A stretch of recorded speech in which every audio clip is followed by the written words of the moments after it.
Hello everyone and welcome back to another video. Today we will be looking at these two General Electric M250 fixtures. However, we've already done a video on this. This is a 1964 General Electric M250R that is the thumb latchless version. Quite rare, but I've already done a video on this. But today we're actually going to be focusing on this 1980 M250r1. So I have these two fixtures here to show off the similarities and the differences, because there's quite a bit separating them, but they're also quite similar. So now I'll put them on their backs and we can see them side by side. Here are the two fixtures laying on their backs, and you can see that the R1 is much smaller.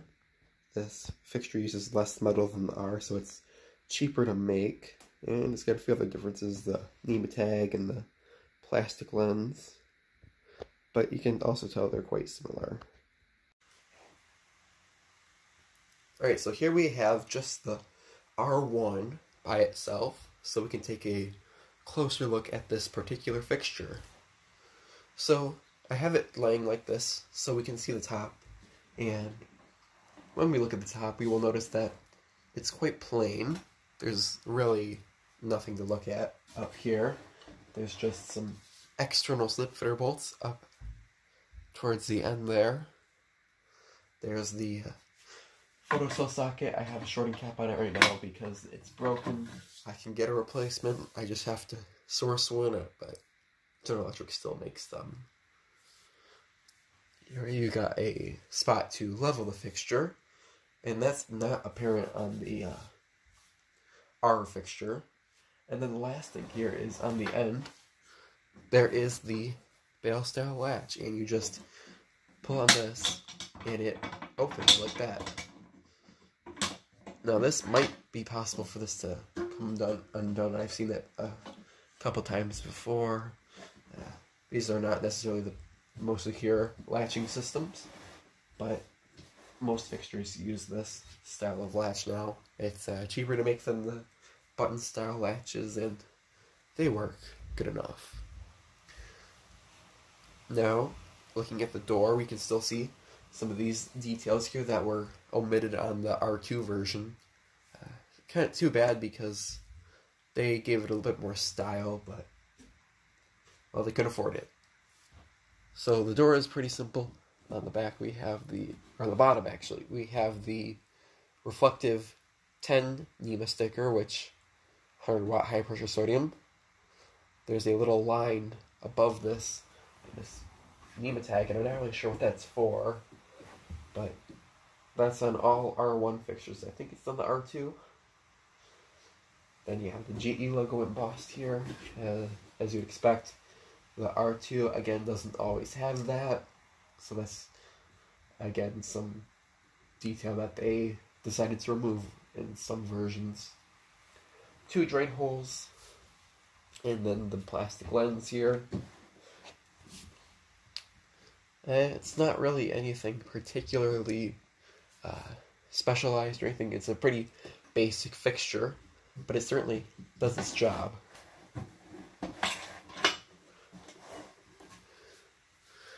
Now I'm going to try to open this up, and that will be like this.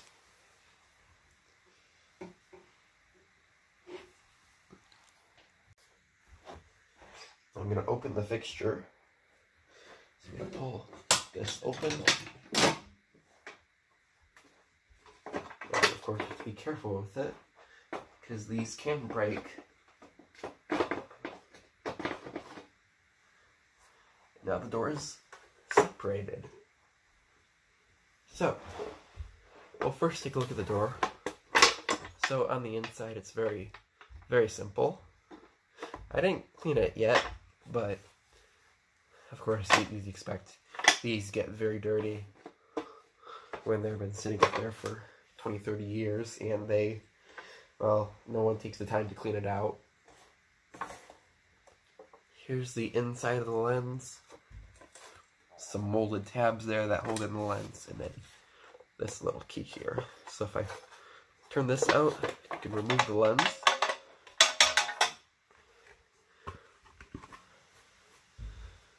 There's the lens.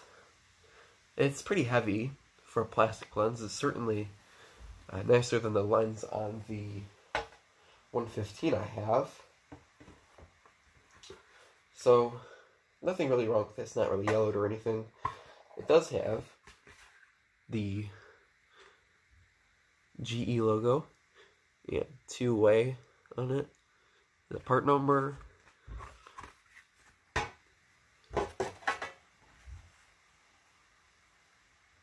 The house side. Street side, if you can make it out. And then on the other side it says General Electric. Two-way.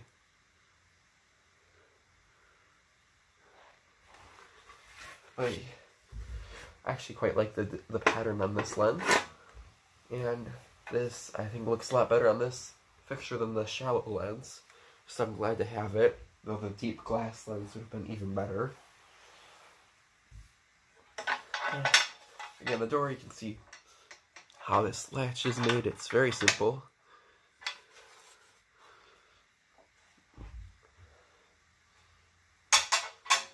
Alright, now we're going to move on to the rest of it. So other than giving it a minor cleaning, this is just how I got it. So we'll start looking at the gear. Alright, so we're going to work our way up from the bottom. There are these two claws that grab the two pins from the door. You have this rubber bird guard here to keep anything from getting into the fixture. And then here is the single strap of the mounting arm, mounting bracket that you put on here, as well as this little piece that slides to adjust the tilt of the fixture.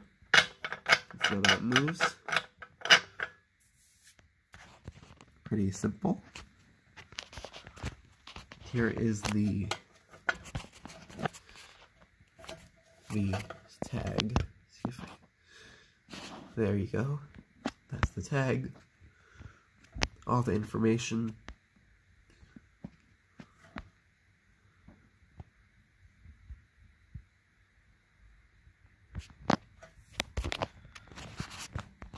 You can see that gray paint, that this would originally, the whole thing would be this color, but of course, being out in the elements, it does not retain that paint very long. A plastic terminal block here. The very small 100 watt ballast is right there. The igniter card. Also, that's just fallen off even more, but that's great. There's the igniter.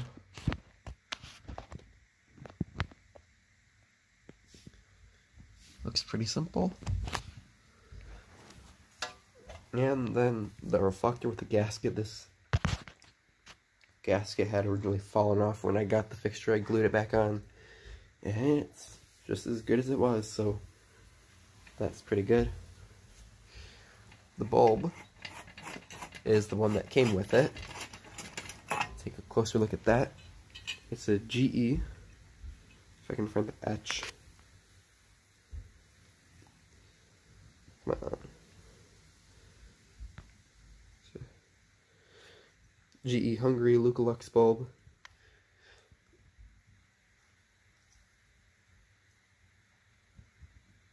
It's got a ring on the bottom.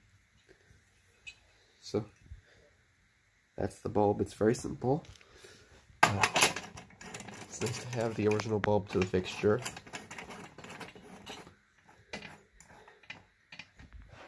So the reflector is held in with a screw, unlike the other version, which uses a spring to hold the reflector in. And then in the front you have these two guides here to keep the door in place. And then just this is the inside part of the latch.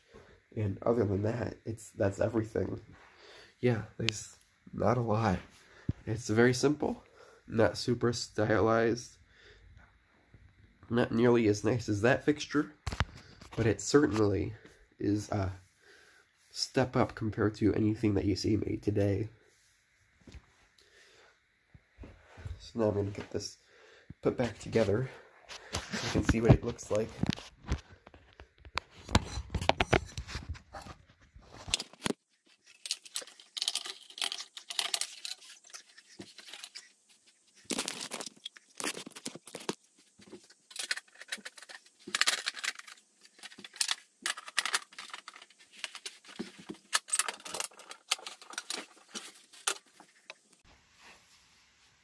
Alright, the fixture here, ready to turn on. Close the windows. Turn off the lights so you can see it more realistically.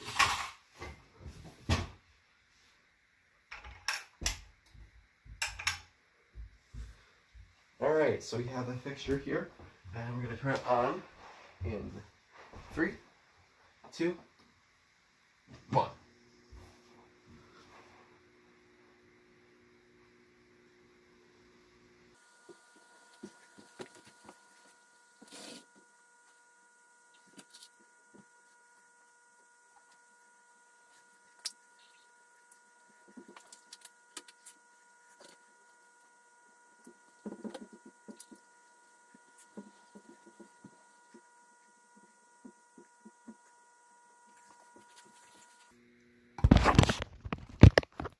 Alright, I think that's pretty well warmed up. So, I'm going to get a few more angles of the fixture here, so you can really see what it looks like. So there's, actually turn one of these lights so you can see a little bit of the fixture body. But yeah, it's very, very orange. Not quite as much as it looks on the camera, but it's very orange.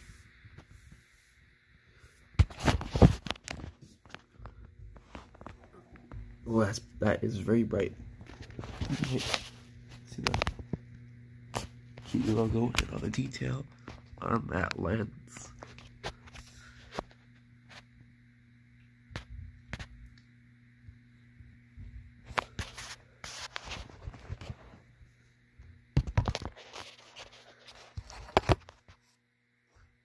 See if I can not get a decent picture there. Alright, so now I'm gonna go turn it off. You can see it glow down.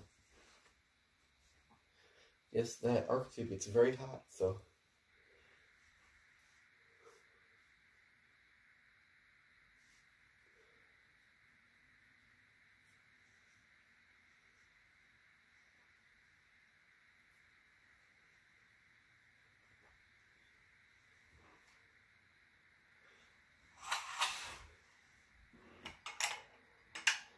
alright, so that's it for my General Electric